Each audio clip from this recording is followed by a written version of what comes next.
بھی کر سکتا ہے، معاف بھی فرما سکتا ہے، یہ اس کا اختیار ہے۔ لیکن جو حقوق العباد ہیں وہ لوگوں کے معاف کرنے سے ہوں گے، اور اس دن سکہ راج الوقت جو ہے وہ اعمال ہی ہوں گے۔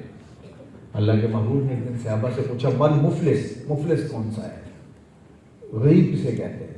تو لوگوں نے کہا کہ من لا درہم لہ ولا دینار، جس کے پاس درہم و دینار نہیں ہے، پارچہ جات نہیں ہے، غلہ نہیں ہے، پیسے نہیں ہیں، مال و دولت نہیں ہے، کوٹھی بنگلے کار جس کے پاس نہیں ہے تو وہ غریب ہے، وہ مفلس ہے۔ تو اللہ کے محبوب نے فرمایا نہیں، مفلس وہ ہے کہ جو قیامت کے دن آئے گا تو پہاڑوں کے برابر اس کی نیکیاں ہوں گی، لیکن کسی کا حق مارا ہوگا، کسی کا قرض دینا ہوگا، کسی کو گالی دی ہوگی اور کسی کی غیبت کی ہوگی، اور پھر وہ